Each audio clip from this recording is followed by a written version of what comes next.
मैं पूरी कोशिश करती हूँ। वो है वैसे बहुत ही आसान, वो हमारे 6 चैप्टर जो आपने किया था ना, उसमें आपके टेबल्स पे एक कॉलम, 2 और बनेंगे कॉलम्स। तो अभी मैं आपको नेक्स्ट लेसन में इंशाल्लाह बता दूंगी, लेकिन 6 चैप्टर तक तो लाजमी है। चैप्टर नंबर 1 है, चैप्टर नंबर 2 है, 3 है, चैप्टर नंबर 4 है, फिर 5th चैप्टर नहीं है, चैप्टर नंबर 6 है। टोटल 5 चैप्टर है मैम। मैम ये एक बार लिख भी देगा उस पे क्या था चैट। जी मैं लिख के आप लोगों को ओके ना मैम। फाइल कंपाइल करके मैं भेज देती हूँ। तो आज हम लोग मैम पेपर पेपर पैटर्न क्या होगा कोई है? पेपर पैटर्न भी मैं बता देती हूँ। एक तो एमसीक्यूज होंगे आपके, दूसरा जो आपका फिर ये ऑब्जेक्टिव पार्ट होगा, फिर जो सब्जेक्टिव पार्ट होता है उसमें 2 questions you have to attempt, और जो 2 क्वेश्चंस होंगे ना, हर क्वेश्चन में एक लॉन्ग और एक शॉर्ट क्वेश्चन होगा। इस तरह से डिवीजन है अभी तक। सो मैं आपको रिटन फॉर्मेट में भी ये डॉक्यूमेंट बता दूंगी कि फाइनली अभी तक तो यही डिसाइडेड है कि एमसीक्यूज होंगे। वो तो सब्जेक्ट ऑब्जेक्टिव पार्ट होता है ना, वो आपका पहले हो जाता है एमसीक्यूज वाला पार्ट। फिर उसके बाद सब्जेक्टिव पार्ट आपका स्टार्ट होते हैं, तो उसमें 2 क्वेश्चंस होंगे और हर क्वेश्चन में एक लॉन्ग और एक शॉर्ट क्वेश्चन होगा, ताकि आपका टाइमली वो कवर हो जाए। ठीक है,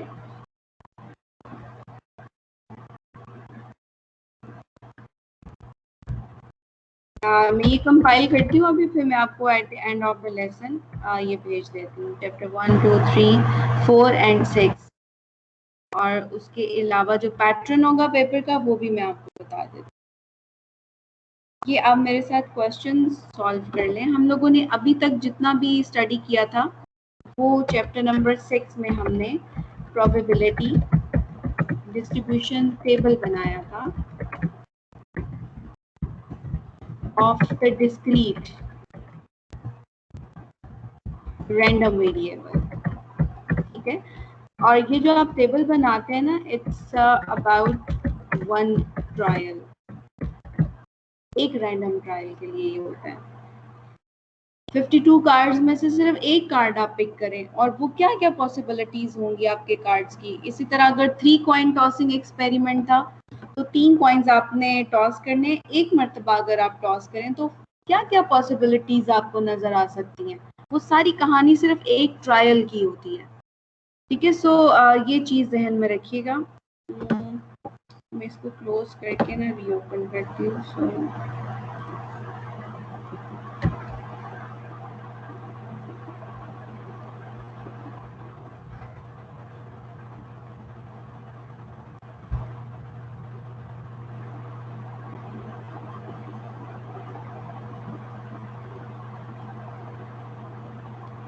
तजम्मुल हैं क्लास में? तजम्मुल आप रिकॉर्डिंग्स अपडेट करें वहां पर जो आपने लिंक बनाया हुआ था।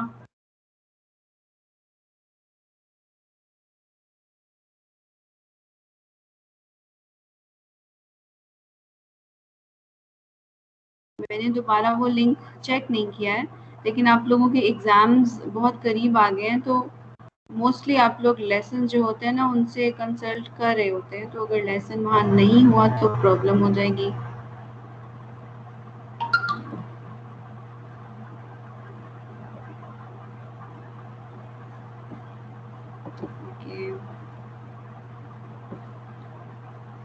तो जमल कह रहा है मैम ज्यादातर किए हैं उसने ना आपको। तजम्मुल को रिटर्न चैट कर रहे हैं, वो उनको बता दें कि बाकी भी ज़रूर कर दें, क्योंकि बहुत ज़रूरी है ये। चलो सही है, मैं बता देता हूँ। जी थैंक यू। अच्छा, हम लोग ये 6 जो है वो स्टार्ट करते हैं, 6B एक्सरसाइज। थोड़ा सा मैंने आपको बता दिया, रिवाइज करवा दिया कि हम अभी तक क्या करते आए हैं। इस चैप्टर में हमने डिस्क्रीट रैंडम वेरिएबल जो था उसकी प्रोबेबिलिटी डिस्ट्रीब्यूशन बनाई थी, और वो सिर्फ एक ट्रायल की पूरी कहानी होती है, ये जो टेबल बना हुआ होता है। अभी हम 6B एक्सरसाइज करेंगे, और आई ट्राइड में लेवल बेस्ड की आपकी आदत बन जाए कि आप लोगों ने प्रोबेबिलिटी वाला जो कॉलम था ना, उसका मैं हमेशा आपको कहती हूँ कि सम ज़रूर करना है, आंसर शुड बी 1। अगर आंसर 1 नहीं आता तो हमारा जो डिस्ट्रीब्यूशन टेबल होता है ना, वो प्रॉपर नहीं होता। सो पीडीएफ यानी प्रोबेबिलिटी डिस्ट्रीब्यूशन आपकी प्रॉपर है सिर्फ और सिर्फ उसी केस में अगर आपका ये सम जो है ना ये 1 आ जाता है प्रोबेबिलिटी के कॉलम का। अब ये प्रॉपर्टी बहुत इंपॉर्टेंट है, 6B एक्सरसाइज में थ्रू आउट यही यूज होगा और क्वेश्चंस बहुत ही ज्यादा आसान है। फॉर एग्जाम्पल यहाँ पर देखिए कि उन्होंने बताया the table below gives the probability distribution of the random variable T. तो जो ही वो प्रोबेबिलिटी डिस्ट्रीब्यूशन का नाम भी ले लेते हैं ना तो हमें पता होना चाहिए कि प्रोबेबिलिटी वाले कॉलम का जब आप सम करेंगे तो इट शुड बी 1।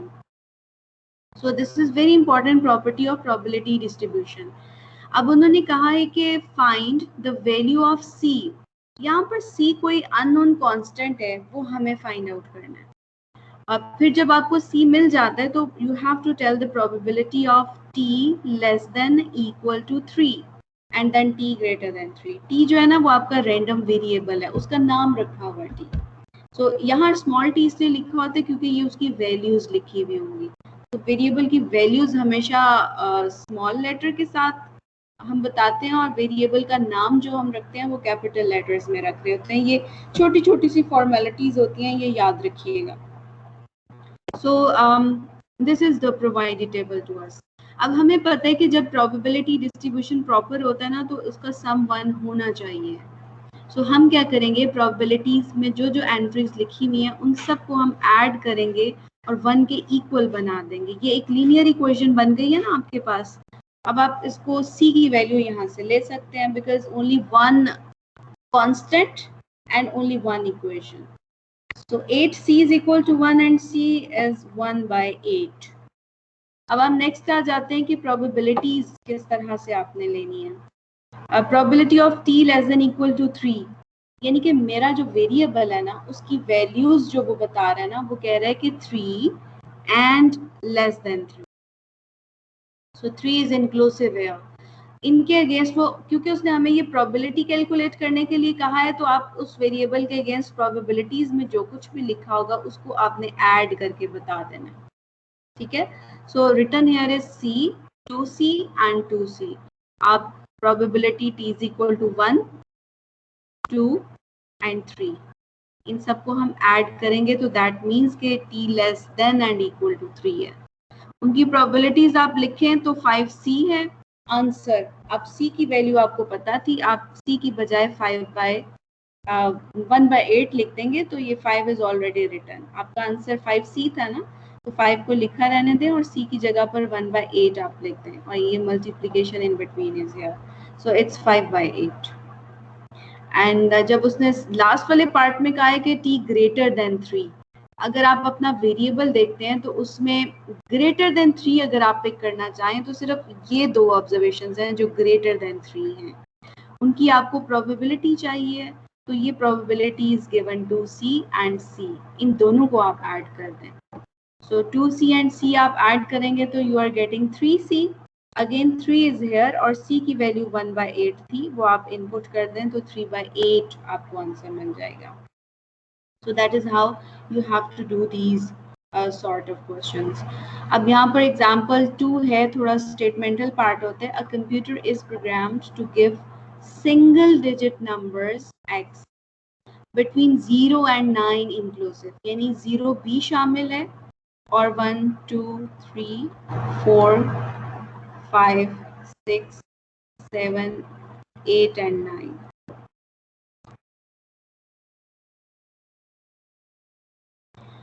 ये वो आउटपुट देगा कंप्यूटर जो है उसका जो प्रोग्राम है इन सच अ वे। अब डिजाइन उस प्रोग्राम आप लोग भी बनाते होंगे प्रोग्राम्स, ये प्रोग्राम्स बनाए इस तरह से है ये वाला प्रोग्राम कि probability of getting an odd digit, odd numbers are 1, 3, 5, 7 and 9। So odd numbers की प्रोबेबिलिटी है ना वो हाफ है। किसका half? Of getting an even digit. So even digit की जो प्रोबेबिलिटी है मैं उसको हाफ कर दूंगी, I will get probability of odd number, ठीक है। आपको जो जो वो बोल लिखा हुआ नजर आ रहा होता है ना उसको हमेशा इस तरह से इक्वेशन फॉर्मेट में लिखने की कोशिश किया करें तो वो ज़्यादा कॉम्प्रिहेंसिव फील होता है हमें फिर। सो मैं दोबारा से पढ़ती हूँ। अब computer is programmed to give single digit numbers between 0 and 9 inclusive in such a way that the probability of getting an odd digit is half the probability of getting an even digit. Find the probability distribution of x. आपने ये पूरा distribution table जो है ना ये complete करना है। अब आप देखें कि इवन के लिए उसने हमें नहीं बताया हुआ, लेकिन ऑड का कह दिया कि इवन का जो भी आप रखें ना तो ऑड उसका हाफ हो जाएगा। अब मैंने कहीं से तो स्टार्ट करना है ना, तो आप लेट करें probability of even is equal to K या सी कर दें, कोई भी कांस्टेंट उसका नाम रखते हैं। सो अगर मैं इवन के लिए के यूज करती हूँ तो ऑड की प्रोबेबिलिटी क्या हो जाएगी, हाफ ऑफ के बाय 2। अगेन 2 इज इवन, तो 3 जो होगा वो हाफ ऑफ के हो जाएगा। 6 जो है वो इवन था और 5 या सॉरी यहाँ पर तो 4 होना चाहिए, it's 4। So 4 is even k हो जाएगा एंड ऑड के लिए again k by 2 k by 2 again k and यहाँ पर k by 2 हो जाएगा। अब क्योंकि ये मेरा नंबर है और ये उसकी प्रोबेबिलिटी है, ठीक है, तो जब आप प्रोबेबिलिटीज को ऐड करेंगे तो आंसर शुड बी 1, यहाँ पर 1 होना चाहिए। अब आप इन सब को ऐड कर दें, जो इसने यहाँ पर इसने सॉरी सी लिए हुए, मैंने के लिख दिया, तो इसने इन सब को ऐड किया हुआ ना, तो आंसर शुड बी 1। अब जब आप इन सब को ऐड करेंगे you will get 15 by 2c is equal to 1 and that is c is equal to 2 by 15। आपको c की वैल्यू मिल गई है कांस्टेंट की। यहाँ पर यानी मुझे k जो है ना वो 2 by 15 मिल गया। अब k अगर 2 by 15 है ना तो k by 2 क्या होगा, 1 by 15 हो जाएगा। और फिर अगेन यहाँ पर k 2 by 15 एंड 1 by 15, तो आपका ये टेबल कंप्लीट हो जाएगा। बस उन्होंने यही कहा था कि आप उसकी डिस्ट्रीब्यूशन प्रोबेबिलिटी डिस्ट्रीब्यूशन बता दें उस वेरिएबल की क्या होगी। और मैंने यहाँ पर इसको n लिख दिया, लेकिन क्वेश्चन में बताया हुआ है उन्होंने नाम कि इसको x कर दें। सो इस x is here and this is your probability of x and so on. अब हम क्वेश्चन एक्सरसाइज 6b के जो क्वेश्चंस हैं उनकी तरफ मूव कर जाएंगे। ये क्वेश्चंस बहुत आसान हैं।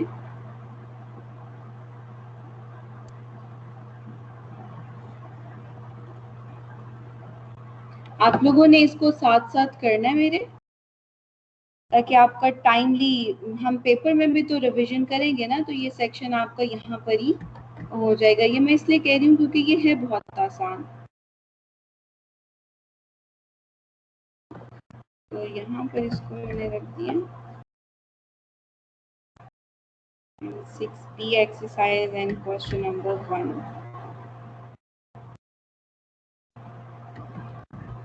अब आप देखिए कि यहाँ पर उन्होंने क्वेश्चन कहा है, they are asking us to find the value of c.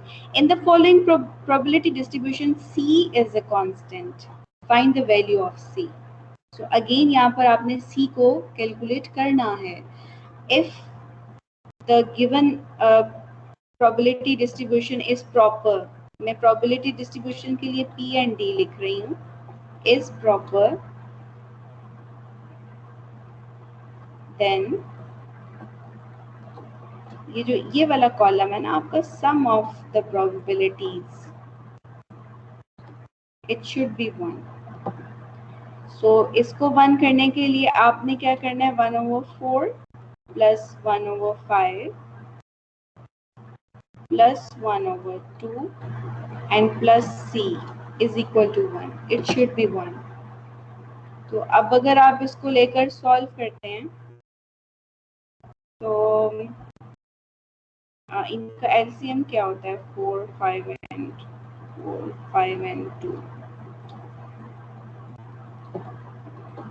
2 then 20 हो जाता है। तो मैं ये डिनोमिनेटर 20 बनाना चाह रही थी असल में। So it's 5 by 20, it's 4 by 20 and it's 10 by 20 plus c is equal to 1। मैं इसको अगर करूँ तो 10 and 5 और 4 19 by 20। Plus C is equal to 1।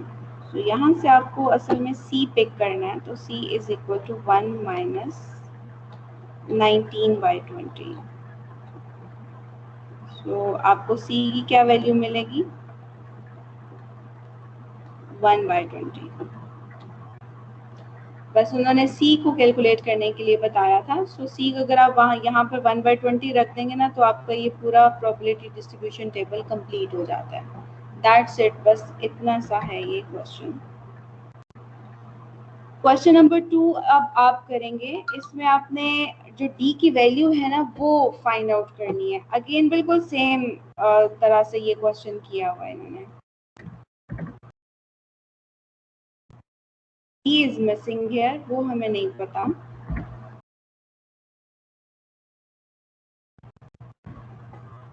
और स्टार्ट आपने बिल्कुल इसी तरह से करना है। ये प्रोबेबिलिटी डिस्ट्रीब्यूशन के लिए मैं P डॉट डी लिख दिया करती हूँ, तो ये आपने याद रखना है, it's P D. If probability distribution is proper, sum of probabilities जो है ना वो 1 होना चाहिए। तो यहाँ पर देखिए 4, 5, 6 एंड 7, तो डी प्लस 0.7 मैंने यही ऐड कर दिया इकट्ठा। तो डी आपको मिलेगा 1 माइनस 0.7 एंड 0.3 आएगा। Very good. ये क्वेश्चंस आप इनका ट्रिक बस पता है ना तो सारे क्वेश्चंस हो जाएंगे। और ये question MCQs point of view से बहुत ज्यादा इंपॉर्टेंट है। आप देख रहे हैं ना कि सिर्फ विद इन फ्यू सेकंड्स आप ये इसके आंसर तक पहुंच जाते हैं। तो इस तरह के जो क्वेश्चंस होते हैं mostly the part of the MCQs. इसी तरह क्वेश्चन नंबर 3 में आप देखिए कि मुझे यहाँ पे बताइए कि डी की वैल्यू आपको क्या मिलेगी। क्वेश्चन नंबर 3 में आप इस डी को इस डी में ऐड कर देंगे तो 3D बन जाएगा।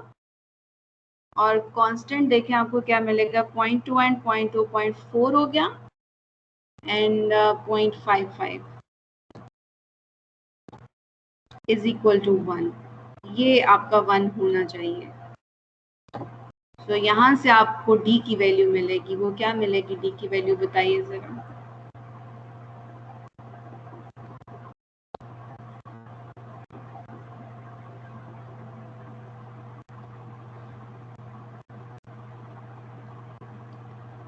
डी आपको क्या मिला? 0.45 divided by 3, 0.15 ma'am. 0.45 divided by 3 and 0.15. 1.5 Very good. Is 0.15. So, but you have to tell the answer for D. अब आ जाइए यहाँ पर क्वेश्चन नंबर 4 पे। The score S on a spinner is a random variable with distribution given by probability S is equal to K. So S की values उन्होंने बता दी है 1, 2, 3, 4, 5, 6, 7, 8 और K is a constant. So मतलब ये बना इसका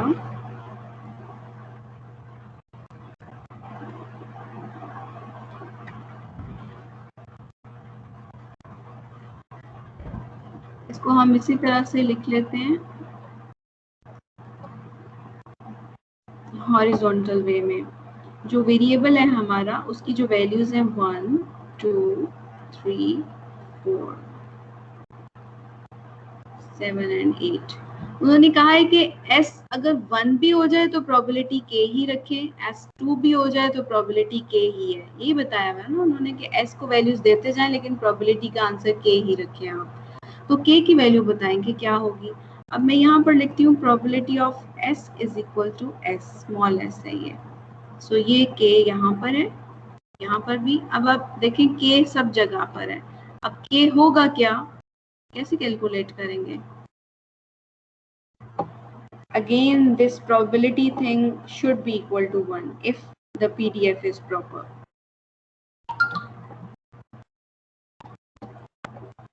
So ये मेरे पास कितने टाइम्स हैं, 8 टाइम्स है ना। 8 मैं इन सबको जब ऐड कर दूंगी I will get 8K and k is equal to 1/8। बस यही आपने बताना था। बहुत ही सिंपल क्वेश्चंस हैं। Question number 5 and ma'am 6। ये कैपिटल और स्मॉल से क्या मतलब होता है? मतलब कैपिटल जो होता है ना वो वेरिएबल का नाम है, यानी मैंने वेरिएबल का जो नाम रखा हुआ ना वो एस है, लेकिन जो मैं ये कह रही हूँ ना कि ये वैल्यूज ले रहा है 1 2 3 4, ये जो ये वाली इसकी वैल्यू होगी उसको हम स्मॉल एस से शो कर रहे होते हैं। एन से आपको ज्यादा सही समझ आएगा। फॉर एग्जाम्पल अगर मैंने वेरिएबल का नाम कैपिटल एन रखा हुआ है, नंबर ऑफ डॉट्स 1 2 3 एंड 4, तो मैं इसको 1 को वैसे क्या कहूंगी, स्मॉल एस कहूंगी, और स्मॉल एन कहूंगी। एस कहाँ आ गया,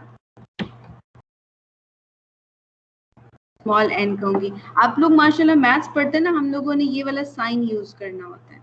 सो probability of N is equal to small N, और यहाँ पर मैं उसको बताऊंगी कि जो एन है ना उसकी वैल्यूज जो हैं वो 1 से लेकर और 6 तक है। लेट से अगर यहाँ पर 5 एंड 6 भी लिखा हुआ है, तो ये चीज हमें बतानी होती है ना इस समेशन वाले साइन में, इसलिए हमें ये चीज भी फर्क बतानी चाहिए। स्मॉल एन इज वैल्यू और कैपिटल एन उसका नाम है, ठीक है, ये आपने याद रखना। Capitals are telling you the name of the, जिसका हम अपने इवेंट को नाम दे रहे होते हैं ना, तो सब बस ये वेरिएबल का नाम है। आप एक्स वाई तो बहुत पढ़ते हैं मैथ्स में वेरिएबल्स, सो एक्स और वाई असल में उनका नाम होता है, लेकिन इनकी जो वैल्यूज ये ले रहे होते हैं ना, वेरिएबल्स अपनी वैल्यूज ले रहे होते हैं, इन वैल्यूज को हम स्मॉल एक्स कह रहे होते हैं और इसको हम स्मॉल वाई कह रहे होते हैं। ये वही वाली बात है यहाँ पे। यस मैम, समझ तो रहा वेरी गुड। क्वेश्चन नंबर 5 हम करते हैं।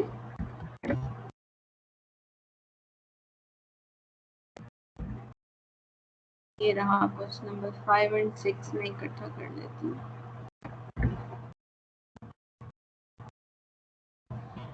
ये रहे question number 5 and 6। A cubical dice is biased. और डाइस जो था ना वो बायस्ड है। बायस्ड का मतलब है जिस तरह क्रिकेट आप खेलते हैं तो आपने सुना होगा कि बॉल टेम्परिंग करते हैं कुछ प्लेयर्स, वो ना उसको जानबूझकर उसकी एक साइड को कहीं से घिसा देते हैं ज्यादा, या स्क्रैचेस उस पर लगा देते हैं कि बॉल उस रुख पे ज्यादा जो है ना उस साइड पर ज्यादा टर्न हो जाए। तो इसी तरह डाइस था ना जिससे हम लूडो खेल रहे होते हैं, क्यूबिकल शेप का वो होता है, उस डाइस को कहीं से स्क्रैच करके या किसी तरीके से किसी एक दो साइड्स के आने के चांसेस को कम ज्यादा किया हुआ है। सो ऐसा डाइस जो होता है वो बाइस्ड डाइस होता है, कि अपनी मर्जियां उसमें हमने शामिल की हुई हैं।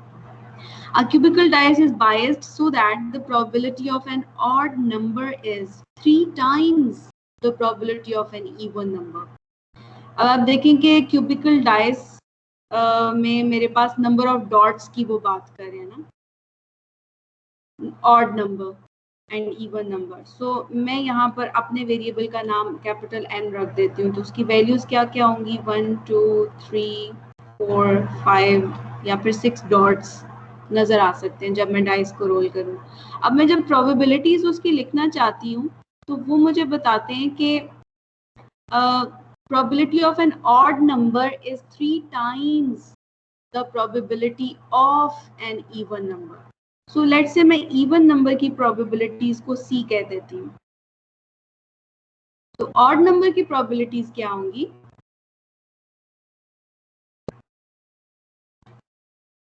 Three times the probability of an even number.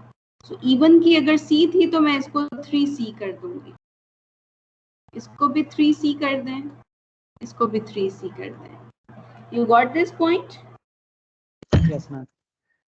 So ultimately क्या होगा, if PDF is proper तो probabilities जो हैं उनका सम मेरे पास जो है वो 1 होना चाहिए। आप देखें 3 4 4 and 3 7 और 7 और ये 8 हो गया, और 8 and ये 4 12 हो गए। So 12C is equal to 1, और यहाँ से आपको C मिलेगा 1/12। अब उन्होंने आपको क्या कहा हुआ है, find the probability distribution of the score. यहाँ पर जो है ना आप इसका PDF कंप्लीट कर दें, जहाँ जहाँ C लिखा हो ना वहाँ 1/12 लिखते हैं। तो प्रोबेबिलिटी मैं ये रेड से यहाँ पर कंप्लीट करती हूँ। 3 मल्टीप्लाइड बाय सी का मतलब होगा 3/12 और सी का मतलब है 1/12। अगेन 3c का मतलब है 3/12, 1/12 एंड 3/12 एंड 1/12। सो क्वेश्चन में मुझे उसने यही कहा था कि फाइंड द प्रोबेबिलिटी डिस्ट्रीब्यूशन, तो ये प्रोबेबिलिटी डिस्ट्रीब्यूशन हमने कंप्लीट कर दी है। सो क्वेश्चन नंबर 5 ऐसे करना है। क्वेश्चन नंबर 6 में उसने कहा है अ क्यूबिकल मैम ये डाइस इज 5 जो है, ये 5 क्वेश्चन की समझ नहीं, ये 3c का मतलब समझ लग गई, मगर ये क्वेश्चन जो है ना इसकी समझ नहीं लगी। Cubical dice is biased ma'am, इसकी क्यूबिकल डाइस इज बाइस्ड का मतलब होता है, एक तो जो आप नॉर्मल जो लूडो खेल रहे होते हैं ना जिस डाइस के साथ, उसमें से हर साइड के आने का चांस 1/6 है, ऐसा ही होता है ना। Yes ma'am. लेकिन कई दफा होता है, आपने अगर क्रिकेट में मैं आपको बता रही थी वो बॉल टेम्परिंग करते हैं ना, उस बॉल को एक दो जगह से स्क्रैच कर देते हैं ताकि बॉल उस साइड पर ज्यादा मुड़ जाया करे। May be Yes, ma'am. Spinners इस तरह से करते हैं। इसी तरह ये जो हमारा ये क्यूबिकल डाइस होता है ना, इसको हमने एक दो साइड्स इसकी स्क्रैच कर दी होती हैं ज्यादा। मे बी इसको स्क्रैच कर करके मैंने जो है ना वो यूं उसकी शेप बदल दी है, इस वाली साइड को, इसको हमने स्क्रैच समझ लग गई, थैंक यू। इतना स्क्रैच किया कि ये यहाँ से ये गोल हो गया हुआ, सिर्फ इस वजह से कि ज्यादा उस साइड पर ये मुड़ जाया करे, तो इसको बाइसनेस कहते हैं। अब यहाँ पर आ जाइए क्वेश्चन नंबर 6। इसमें इन्होंने कहा है cubical dice is biased, again dice bias बनाया हुआ है खुद से, क्यों? So that the probability of any particular score between 1 and 6 inclusive being obtained is proportional to that score. उस स्कोर के प्रोपोर्शनल हो जाएगी। इसका क्या मतलब है? जितना डाइस पे नंबर है उतने ही चांस होंगे उसके आने के। उतने ही उसके आने के चांसेस हो जाएं। Very good. मैं आपको ये लिख के भी दिखाती हूँ, somewhere in the past in physics कहीं हम पढ़ते थे ये। For example an probability is directly proportion to the score, so ये स्कोर्स लेट से अगर मैं n कह रही हूँ तो प्रोबेबिलिटी में प्रोपोर्शनैलिटी को हटा दूंगी तो एक प्रोपोर्शनैलिटी कांस्टेंट आ जाता है ना, ये याद है आपको? यस मैम, याद है।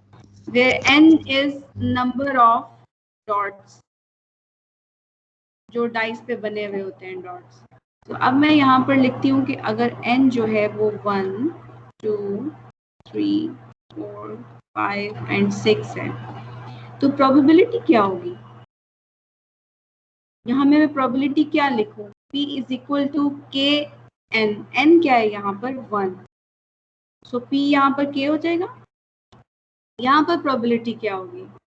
n की यहाँ पर वैल्यू क्या हो जाएगी? 2k। वेरी गुड, एक्सीलेंट, यहाँ 2k हो जाएगा। इसी तरह अगर 3 डॉट्स हैं तो उनकी प्रोबेबिलिटी 3k हो जाएगी, 4 हैं तो 4k हो जाएगी, क्योंकि उसने यही कहा है ना प्रोबेबिलिटी डॉट से प्रोपोर्शनल है और डायरेक्ट प्रोपोर्शन। उसने अगर इनवर्स कहना होता तो वो ये कह देता। सो प्रोपोर्शन इज लाइक दिस। अब आपने ये प्रोबेबिलिटी डिस्ट्रीब्यूशन टेबल कंप्लीट करना है। अगेन हमारे पास sum of the probabilities should be equal to 1. So मैं क्या करूँ, इनको ऐड कर लें आप, 2 3 and 3 6 6 and 4 10 हो गए, 10 and 5 15 और 15 and 21k is equal to 1. So k का मुझे आंसर मिल गया 1/21 और उसने हमें ये कहा था कि प्रोबेबिलिटी कैलकुलेट करें of scoring 1। So 1 score is here और उसकी प्रोबेबिलिटी k है, तो k का आंसर 1/21 है। आपका आंसर 1/21 है। It should B 1/21। सही?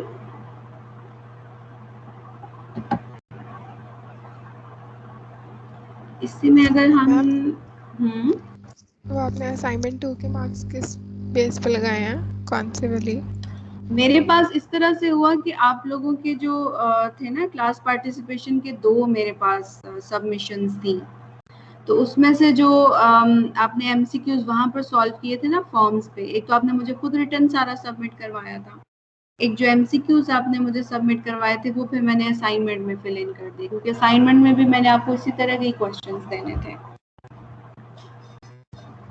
ओके, और वो जो तो वो सीपी जो के मार्क्स दूसरी हैं वो वाली थी, हैंड रिटन वाली पार्ट? हाँ वो हैंड रिटन वाली पे मैंने उस तरह कर दिया। सीपी पे अगर असल में आपकी 2 चीजें कंसीडर होती हैं, जो क्लास पार्टिसिपेशन होती है ना, इसमें 2 चीजें होती हैं, एक तो आपकी क्लास में जो अटेंडेंस होती है और क्लास में पार्टिसिपेशन, और एक जो है वो आपकी वो जो मैं रिटर्न कोई भी टास्क आपको देती हूँ उसका, ये दोनों चीजें कंबाइन होकर आपके मार्क्स जा रहे होते हैं वहाँ पे। ओके मैम, ठीक है।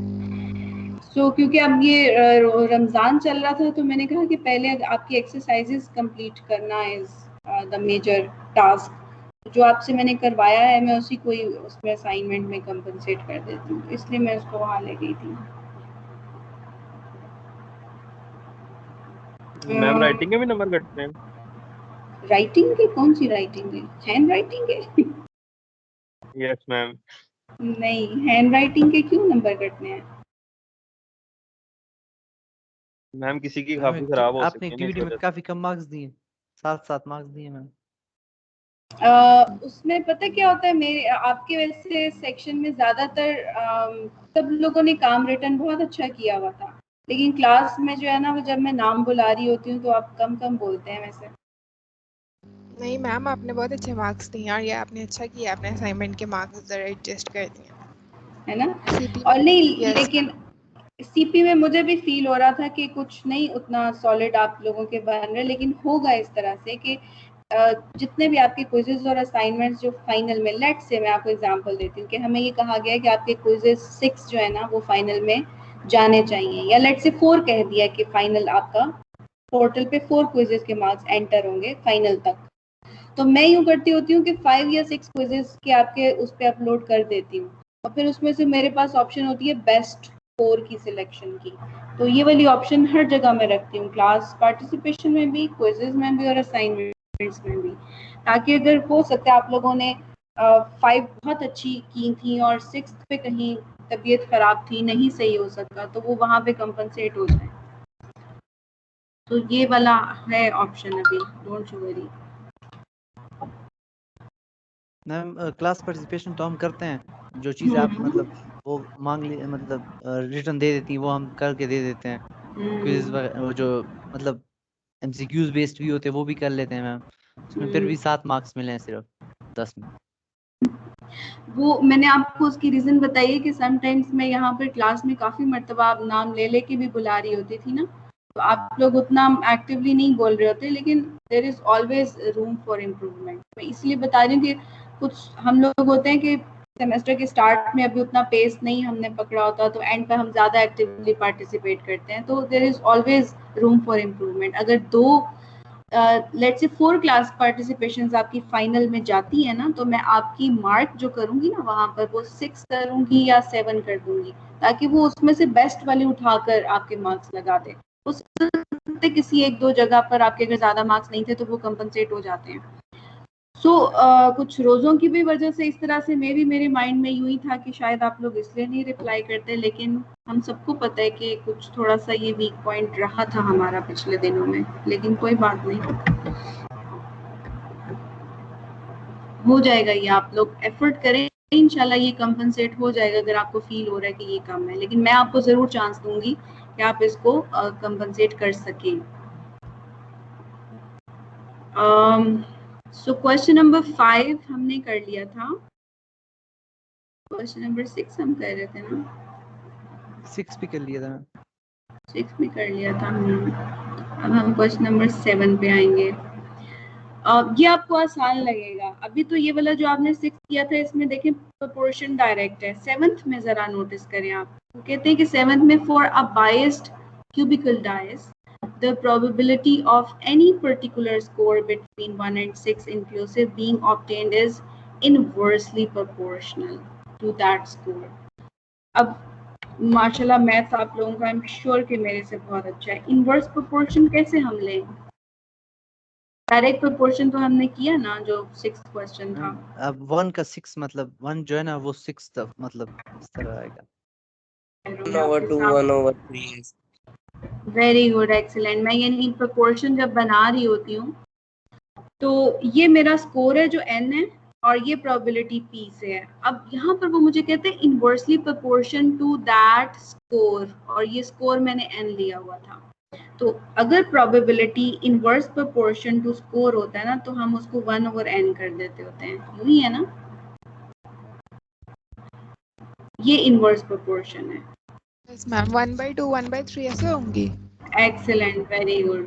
तो अब क्या होगा कि मेरे पास 7th क्वेश्चन के लिए यहाँ पर जो स्कोर्स हैं वो 1 2 3 4 5 एंड 6, और अगर मैं ये प्रोपोर्शनैलिटी को रिमूव करूँ ना, यहाँ पर इक्वल कर दूँ तो ये k/n हो जाएगा। प्रोपोर्शनैलिटी कांस्टेंट यूं ही हम इंट्रोड्यूस कर रहे होते हैं ना, सो k/n हो जाएगा। अब यहाँ पर आप प्रोबेबिलिटीज जरा लिखिए मेरे साथ। यहाँ पर क्या होगा, यानी कि 1 होगा तो उसकी प्रोबेबिलिटी क्या होगी, k/1 1 k/1। n को आपने चेंज करते चले जाना है ना, n is the number of dots. Number of dots जो है ना वो हमने n से शो किया हुए हैं, तो नंबर ऑफ डॉट्स से इनवर्सली प्रोपोर्शन था। वो denominator is about your number of dots, तो k उसी तरह से रहेगा। So it's k/2 inverse proportion to 3 dots, then inversely proportion to 4 dots, then inversely proportion to 5 dots, and inversely proportion to 6 dots.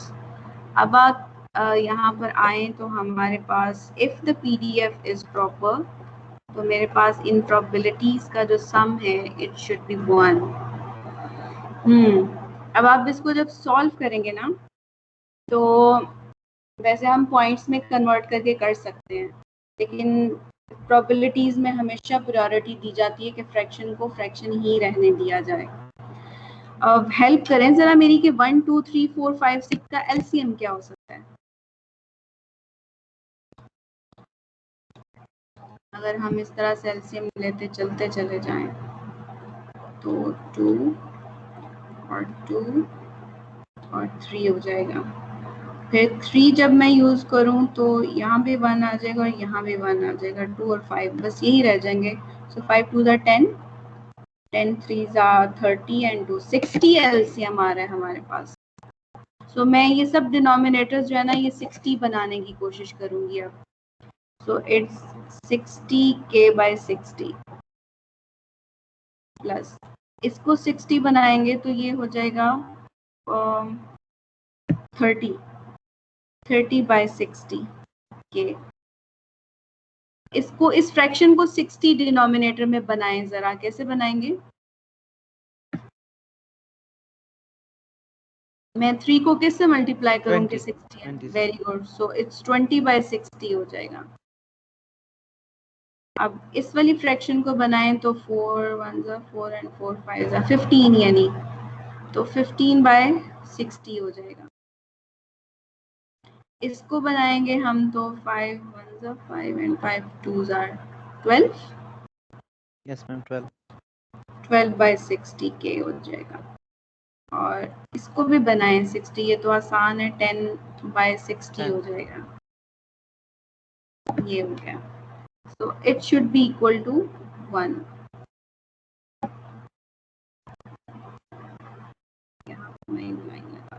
सो अब आप देखें ये 60 हो गया ना डिनोमिनेटर्स, तो न्यूमरेटर्स को सबको ऐड कर दें। 60 + 30 20 15 12 and 10 147 होता है ये।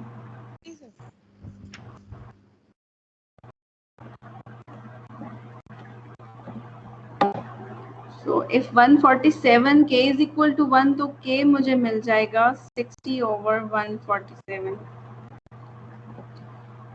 अजीब सी कुछ फ्रैक्शन है ये। 3 7 and 4 7 3 पे दोनों हो जाएंगे। 3 2s are 6 and 3 9 ऐसा ही है ना? ए का आंसर आपको मिला है 20/49। पूछा क्या था इन्होंने हमसे? Find the probability of scoring a 1। So 1 score करने की प्रोबेबिलिटी सिर्फ के है ना, तो के का आंसर हमें मिला है इज के। सो मैं इसको रेड से यूं कर देती हूँ, ये रहा के, और प्रोबेबिलिटी ऑफ स्कोरिंग 1, और ये रहा हमारा के 20/49। ये आपका आंसर है क्वेश्चन नंबर 7 का। क्वेश्चन नंबर 8 देखिए कैसे करेंगे आप। इसको जरा स्टार्ट करें आप।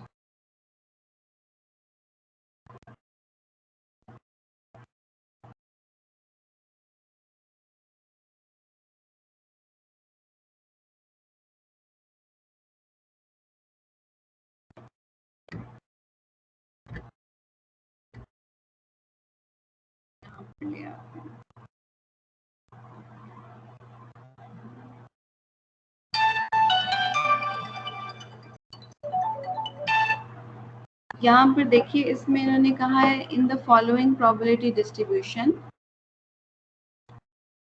C is a constant, find the value of C। हमें C की वैल्यू बताना है। और आपने देखा कि अगेन ये प्रोबेबिलिटी वाला ही कॉलम है। If PDF is proper, probability distribution जो है वो प्रॉपर है, तो sum of the probabilities should be 1। Sum of the probabilities should be 1। तो अब आप यहाँ पर टोटल करें जरा, C 0.6, square plus C हाँ C स्क्वायर हो जाएगा और प्लस C हो जाएगा और प्लस 0.22 0 पॉइंट नहीं 0.6 में 0.16 ऐड करो ना, 2 कैसे आ गया? अच्छा आपने 1 से माइनस कर दिया होगा, ठीक है। 76 इज इक्वल टू 1 था, और C square plus C plus 0.76 और -1 इज इक्वल टू 0।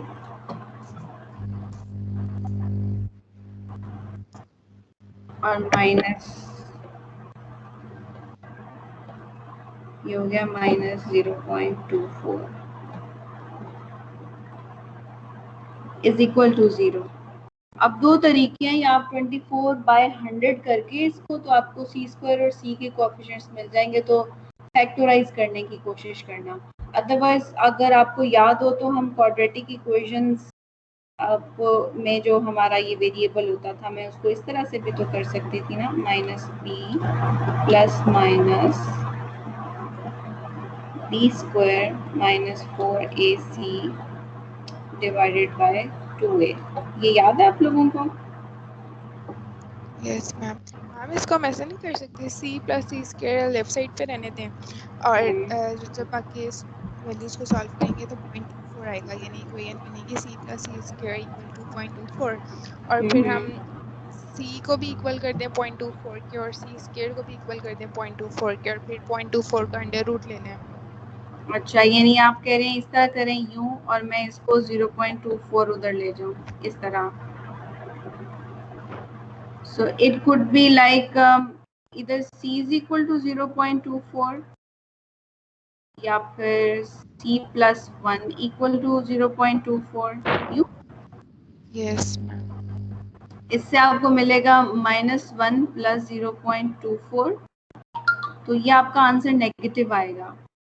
तो C मेरे पास इस केस में प्रोबेबिलिटी है, तो प्रोबेबिलिटी नेगेटिव हो सकती है कभी। लेकिन हम नेगेटिव वैल्यू को इग्नोर कर दें और जो पॉजिटिव वैल्यू आई है उसको ले लें 0.24 हाँ, वो वेरी आंसर गुड, होगा। Excellent. So C is equal to 0.24 हम ले लेंगे, और नेगेटिव क्योंकि हो नहीं सकती है, इसलिए ये नेगेटिव वाला पार्ट मैं इग्नोर कर दूंगी, इग्नोर इट। क्योंकि प्रोबेबिलिटी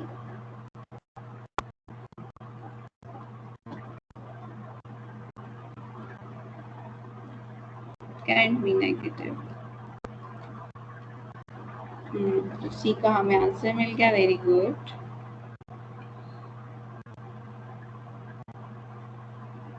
0.24 है और ये 0. ये वैसे 24 ही आ रहा था, हाँ 24 ही आ रहा था। सो 0.2 आप आंसर, वैसे बुक में 0. नहीं सही है आपका आंसर भी, 0.2 अगर लिखा हुआ तो फिर भी सही है हमारा आंसर, ठीक है। अदरवाइज आप इससे भी करके देखना, वैसे ही बैठे हुए फ्री में, तो आपके आंसर्स दोनों सेम आने चाहिए। बुक में हमारा आंसर 0.2 है, और अगर आप ये भी आंसर देते हैं तो बोथ आर करेक्ट। गुड। सो ये हमारी एक्सरसाइज कंप्लीट हो जाती है। 6B एक्सरसाइज कंप्लीट हो गई है। मैं अटेंडेंस लेती हूँ और 6C एक्सरसाइज के 4 क्वेश्चंस हैं। 4th क्वेश्चन अभी हमने होल्ड किया हुआ, लेकिन मैं आपको ये क्वेश्चन नंबर 1, 2, 3 ये भी बिल्कुल इसी तरह से हैं, बहुत आसान। ये मैं आपको स्टार्ट करवा दूंगी, फिर कंप्लीट आप लोग करना। We take the attendance.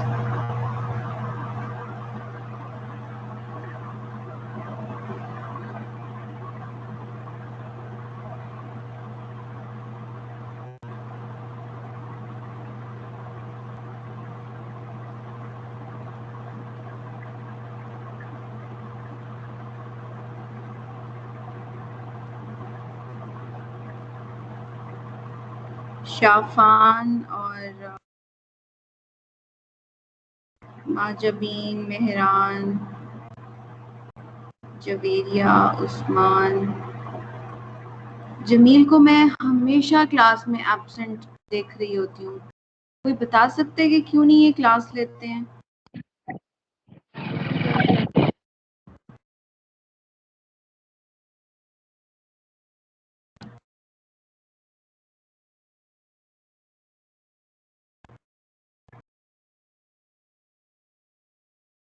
और यहाँ पर भी अटेंडेंस में भी मैं इंटेंशनली ज्वाइनिंग ऑप्शन दे रही होती हूँ, ताकि जब मैं अटेंडेंस डाउनलोड करूँ तो उसमें आपका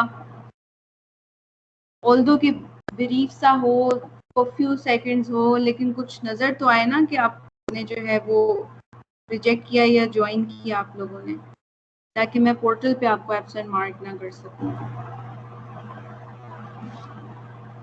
मैम एब्सेंटीज का नाम बता दें। अभी तो मैं फाइनल कर रही हूँ।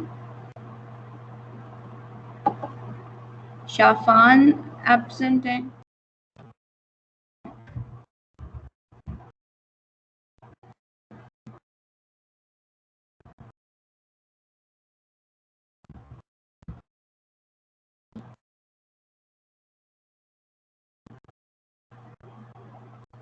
And Usman Afzal 0061।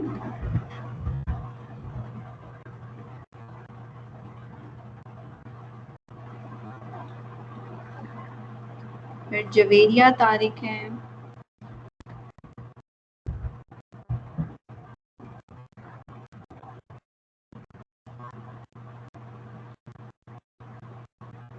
And then Jameel.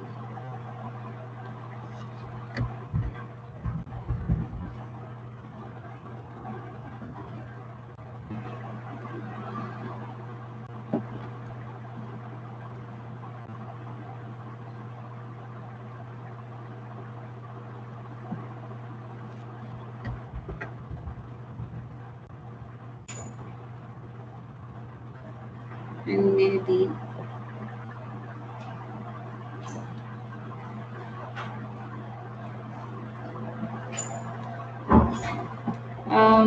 Absents के मैं आपको बता रही हूँ। Shafan Yasir roll number 50, roll number 51, roll number 61, 61, 62, roll number 127 absent है।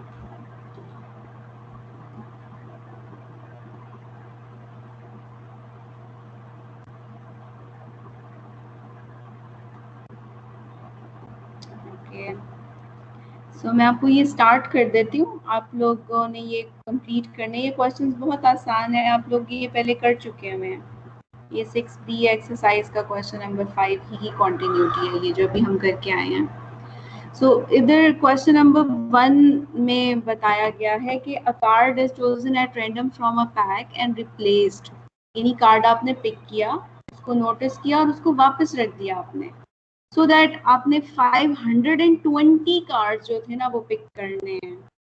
ये आपने याद रखना है कि अभी तक मैं आपको यही एक्सप्लेन करते आई हूँ कि ये जो प्रोबेबिलिटी डिस्ट्रीब्यूशन टेबल बना हुआ होता है ना आपके सामने, it's only for one trial, सिर्फ एक ट्रायल का ये सारी कहानी होती है, ये जो पीडीएफ प्रॉपर बना हुआ होता है। अब आपको यहाँ पर जो आप कैलकुलेट करेंगे ये आपको मल्टीपल ट्रायल्स का बताएंगे कि अगर आप 520 कार्ड्स पिक करें तो अब बताइए कि आपको उनमें से कितने क्लब कार्ड्स मिलेंगे। ये अब आपने कार्ड्स बताने हैं कि कितने मिलेंगे, प्रोबेबिलिटी नहीं बतानी है। लेकिन ये कैलकुलेशन आप प्रोबेबिलिटी आपके पास होगी तो ही आप कैलकुलेट कर सकते हैं, अदरवाइज नहीं। तो यहाँ पर ये मैं क्वेश्चन स्टार्ट कर देती हूँ, फिर आप लोग इसको कंप्लीट करना, ये बहुत आसान है। n is provided to you, यानी अब ये एक मर्तबा सिर्फ पिक नहीं करना आपने, मल्टीपल पिक्स हैं और उनकी कहानी है। सो क्वेश्चन नंबर 1 में उन्होंने कहा state the expected number of times on which the card is a club, यानी 520 अगर आप कार्ड्स पिक करते हैं तो उनमें से कितने कार्ड्स आप एक्सपेक्ट करेंगे कि आपको क्लब कार्ड्स मिलेंगे, ये पूछा गया क्वेश्चन। तो जो आपको क्वेश्चन में कहा गया अगेन उसको आप एक इवेंट डिफाइन कर लें, अ क्लब। मेरा जो सैंपल स्पेस है उसमें 52 कार्ड्स टोटल मौजूद हैं, ठीक है, और जो मेरा इवेंट है club cards, how many club cards are there? Only 13 club cards होते हैं। तो मेरे इवेंट की प्रोबेबिलिटी सबसे पहले मैं कैलकुलेट करूंगी, वो n count of my event divided by total count. तो count of my event is 13 and sample space का काउंट इज 52। अब आपने क्या करना है, जब आपने expected number of clubs calculate करने हैं ना, expected number of club cards, वो आपने क्या करना है, अपना जो n आपको गिवन होगा ना उसको मल्टीप्लाई कर देना है प्रोबेबिलिटी ऑफ a के साथ। तो n आपको जो बताया था वो 520 बताया था, और प्रोबेबिलिटी जो आपको मिली है वो 13/52 मिली है। यानी एक ही ट्रायल में प्रोबेबिलिटी थी कि जो मैं एक ही कार्ड पिक करूंगी वो 52 आउट ऑफ 13 था ना, तो ये एक सिर्फ ड्रॉ की कहानी है। अगर मैं 520 कार्ड्स ड्रॉ करूं तो फिर उसके लिए आप उसको 520 से मल्टीप्लाई करेंगे। 520 को जब मैं इसके साथ सॉल्व करूं तो 52 10s are 520 होता है, सो 130। ये बात बहुत इंपॉर्टेंट है, आपको ये समझ आया? यानी कहा उन्होंने ये है कि अगर आप 520 टाइम्स कार्ड पिक करते हैं ना, सो वो ये इंडिपेंडेंटली आपने पिक करना है। इंडिपेंडेंटली का मतलब होता है कि पहला कार्ड पिक किया, उसको चेक किया तो वापस रख दिया। सो टोटल अवेलेबल कार्ड्स आपके पास हमेशा 52 ही रहेंगे। अदरवाइज तो मैं 520 कार्ड नहीं ना उसमें से निकाल सकती हूँ, वो तो 52nd कार्ड जब मेरा पिक होगा तो वो आखिरी कार्ड होगा बस। लेकिन यहाँ पर उन्होंने इंडिपेंडेंटली कहा है कि आप कार्ड पिक करते जाएं और रिप्लेस करते जाएं, तो हम 520 कार्ड्स पिक कर सकते हैं। सो अगर मैं 520 कार्ड्स पिक करती हूँ तो मुझे उनमें से कितने क्लब कार्ड्स मेरे हाथ में आएंगे? 130 क्लब कार्ड्स आएंगे, ठीक है। तो इसी तरह उन्होंने पूछा आपके पास एज कितने पिक होंगे, तो इसको भी आप एक इवेंट बना लें। फॉर एग्जांपल इसको मैं बी इवेंट कह देती हूँ एज, तो मेरे इवेंट का काउंट क्या होगा, कितने एज होते हैं हमारे पास? 13 ही होते हैं? नहीं पता नहीं मुझे। पता रख, वो 4 होते हैं ना। कितनी कैटेगरीज होती हैं? 4 कैटेगरीज होती है ना। तो हर कैटेगरी में आपके कार्ड्स की डिवीजन होती है एज 2 3 4 एंड देन ये जे क्यू के तक चलता है, यूं डॉट्स डाल के फिर जे क्यू एंड के कार्ड्स। इस तरह ये आपके टोटल जो कार्ड्स होते हैं ये 13 कार्ड्स होते हैं। तो आपने याद रखना है कि एज पहला कार्ड होता है, 1 की बजाय ना एज लिखा हुआ होता है ये। तो एज इज ऑल्सो हियर, यहाँ पर भी एज होगा, यहाँ पर भी एज होगा। ये मैंने नंबर्स दे दिए मैंने कैटेगरीज को, maybe this is club, diamond, heart and spade. तो हर में यूं ही डिवीजन होगी, तो टोटल आपके 4 ही एज होते हैं, ठीक है। और ये जो 3 होते हैं ये पिक्चर कार्ड्स होते हैं। सो अगर 3 ये वाले पिक्चर कार्ड्स हैं, 3 ही यहाँ पर होंगे, 3 ही ये यहाँ पर होंगे और 3 ही ये यहाँ पर भी होंगे। ये मैंने आपको इसलिए बताया क्योंकि नेक्स्ट पार्ट में उन्होंने पिक्चर कार्ड के लिए कहा हुआ था। तो एज आप 4 और प्रोबेबिलिटी आपकी होगी 4/52। और जब आप एक्सपेक्टेड इसकी कैलकुलेशन करेंगे ना, तो उसको फिर आपने एक्सपेक्टेड एज, ये मैंने यूं लिख दिया, वो इक्वल टू होंगे कि आप 520 आपने पिक्स करने थे ना, तो इसको 520 से मल्टीप्लाई कर दो। सो ये 10 हो जाएगा और 40। तो हम एक्सपेक्ट ये कर रहे हैं कि अगर आप 520 कार्ड्स पिक करेंगे तो आपको 40 एज मिलेंगे उसमें से, हम ये एक्सपेक्ट कर रहे हैं, ठीक है। इसी तरह सी पार्ट में पिक्चर कार्ड हैं, तो आप बताइए मुझे 52 कार्ड्स में से पिक्चर कितने कार्ड्स होंगे आप कितने पिक्चर कार्ड्स होंगे? 12 होंगे। Very good. अब आपने लाइबा सही कैलकुलेशन कर ली कि हमारे पास 12 कार्ड्स होंगे। सो इसको अगेन आप एक इवेंट डिफाइन कर लें। Let me drag touch the page ताकि मैं ये यूज कर सकूं। यहाँ पर आ गए हम। सो हम इसको सी इवेंट बना लेते हैं, पिक्चर कार्ड। सो मेरे इवेंट का जो काउंट होगा वो 12 पिक्चर कार्ड्स होते हैं और मेरे इवेंट की जो प्रोबेबिलिटी होगी वो 12/52 होगी। और मेरे इवेंट का जो एक्सपेक्टेड काउंट होगा, एक्सपेक्टेड पिक्चर कार्ड्स, वो हो जाएंगे 12/52 एंड मल्टीप्लाइड बाय 520। तो ये 120 आपको आंसर मिल जाएगा। So out of 520 cards picked, आपके 120 तो आपके हाथ में पिक्चर कार्ड्स आने ही चाहिए। हम एक्सपेक्ट ये कर रहे हैं, ओके। ये अगर आप इस तरह से नॉर्मली भी देखें ना, कि अगर मैं आपको प्रोबेबिलिटी बता दूं कि इतनी बड़ी ये फैक्ट्री थी, उसमें डिफेक्टिव आइटम्स की प्रोबेबिलिटी जो है वो डिफेक्टिव आइटम्स की प्रोबेबिलिटी लेट से मैं आपको बता रही हूँ कि 0.2 है। तो अगर आप इस वो वाले जो आइटम्स थे वो 1,50,000 अगर वो आइटम्स आप बाय कर लेते हैं, तो उनमें से आप कितने डिफेक्टिव आइटम्स एक्सपेक्ट कर सकते हैं, ठीक है। ये प्रैक्टिकली इस चीज़ की बहुत ज़्यादा इम्प्लीकेशन है।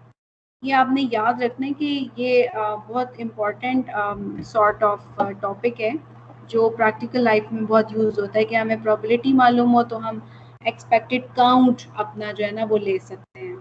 सो क्वेश्चन नंबर 1 के बाकी के पार्ट्स और क्वेश्चन नंबर 2 एंड 3 ये आप लोगों ने कंप्लीट करने हैं। Try to complete them before the next lesson, ताकि नेक्स्ट लेसन में कोई प्रॉब्लम आए तो हम इसको डिस्कस कर लें। हम ये क्वेश्चन 1 अभी कंप्लीट करवा दें नेक्स्ट 2 पे।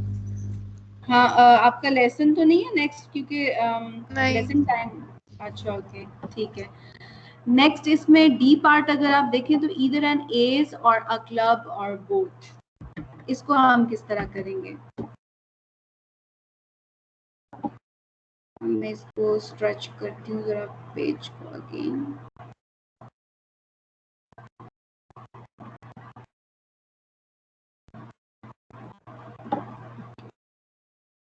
So the next part is ये हमने क्लब के लिए, एज के लिए और पिक्चर के लिए कर लिया। अब डी पार्ट है, ईदर एन एज और अ क्लब और बोथ। तो एज के लिए एज और क्लब और बोथ, इस तरह से है। और को थोड़ा सा सही ले जाए। तो यहाँ पर हमने ये कैलकुलेट करना है। आपको अगर याद हो तो हम ईदर और के लिए जो है ना वो अपनी प्रोबेबिलिटी का एडिशन लॉ यूज करते थे। तो मैं इसको इस तरह से रखूंगी, एज को हमने कौन सा इवेंट बनाया था, बी, और क्लब को हमने कौन सा इवेंट बनाया हुआ है, ए। तो यहाँ पर मैं लिख दूंगी बी यूनियन ए।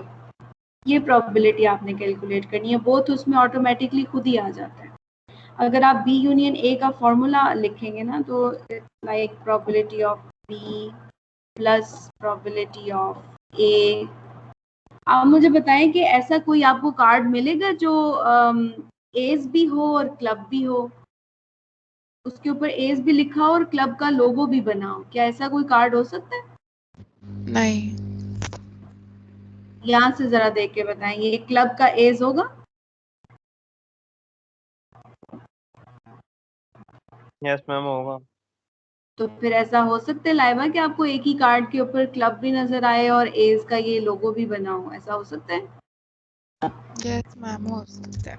ऐसे कितने कार्ड्स होंगे आउट ऑफ 52 जिनके ऊपर क्लब का लोगो भी बना होगा और एज भी होगा? आउट ऑफ 52 कितने कार्ड्स होंगे ऐसे?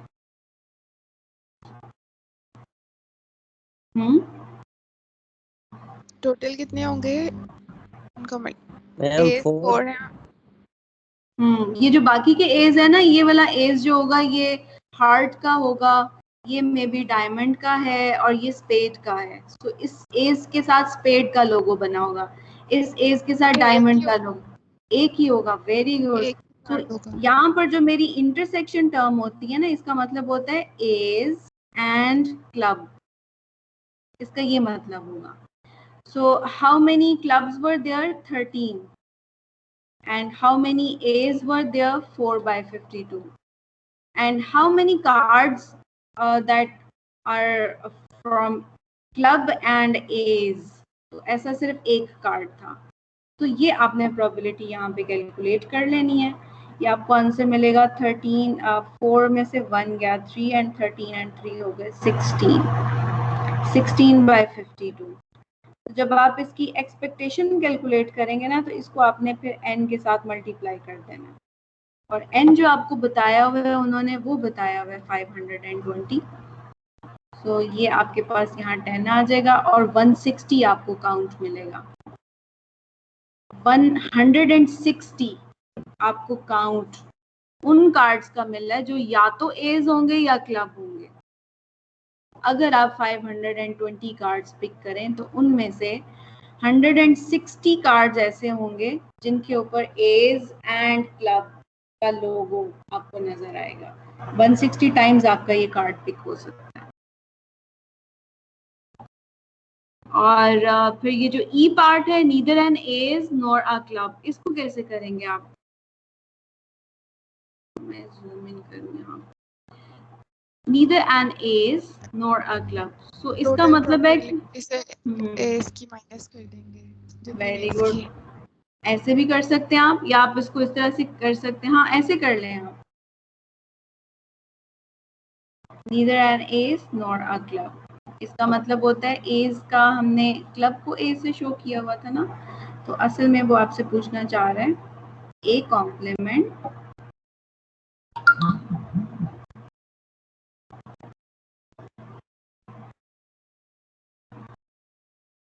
Union B complement.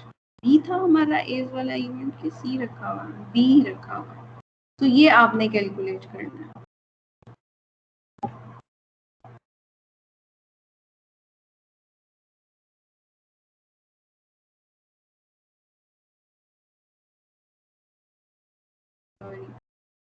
Neither and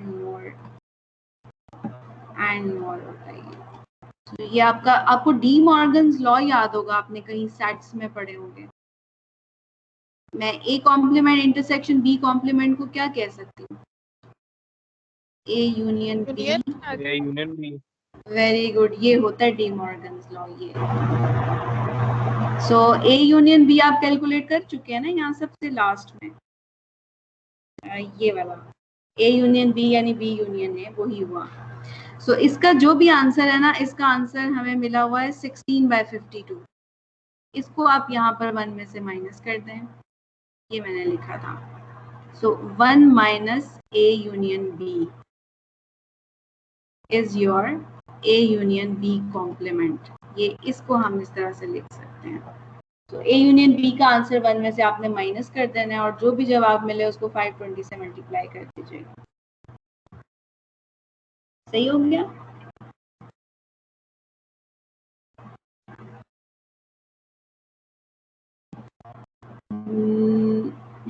ये क्या था हमारे पास, बल्कि ये 160 है ना, ये आपके पास आंसर आया हुआ ना 160, तो मैं 160 को आप टोटल कितने 520 कार्ड्स थे ना, तो इसका भी यही मतलब बनेगा कि आप 520 कार्ड्स में से 160 को माइनस कर दें। समझ आई? यस मैम, मैं यही कह रही थी, बस वहीं से माइनस कर दें। उस टाइम मैंने आपकी बात पे नहीं उस तरह से सोचा। तो आप 5 वेरी गुड लाइवा, मुझे बहुत खुशी हुई। आप मैं यहाँ पर लिख देती हूँ 520 में से 160 को माइनस कर दें आप। Good, excellent. अदरवाइज आप प्रोबेबिलिटी की डिटेल अगर बताना चाहें तो यूं भी डिटेल बता सकते हैं इस तरह से। गुड, मैं कहती हूँ यू पीपल आर ब्रिलियंट माशाल्लाह, सिर्फ थोड़ा सा टाइम देने की बात है। So question number 2 and question number 3 आप लोगों ने कंप्लीट करना है। 6B एक्सरसाइज में से मैंने आपको अभी 5th क्वेश्चन करवाया था ना, उसी की कंटिन्यूटी आपने आगे करके इसको यूं सॉल्व कर देना है। कैपिटल N को आप 420 ले लीजिएगा, तो प्रोबेबिलिटीज के साथ आप 420 को मल्टीप्लाई करते जाइएगा। आप इवन नंबर्स का आपके पास था, 1 के लिए भी आपने प्राइम नंबर उसने एक एडिशनल चीज दी हुई है, तो जो टोटल प्रोबेबिलिटी टेबल बना होगा ना, वहां से प्राइम नंबर्स हमारे पास कौन कौन से होते हैं। 2 प्राइम नंबर होता है हमारे पास, 3 होता है और 5 प्राइम नंबर होता है, ये प्राइम नंबर्स होते हैं। तो इनके लिए फिर आप यहाँ से आंसर ले लेना है, ठीक है। Okay ma'am. 6C के बस यही क्वेश्चन है। 4th क्वेश्चन मैंने अभी ऑन होल्ड किया हुआ है। वैसे आई होप आप ये कर सकते हैं, ट्राई जरूर कीजिएगा, अदरवाइज हम नेक्स्ट टाइम इसको कर लेंगे। So that's it.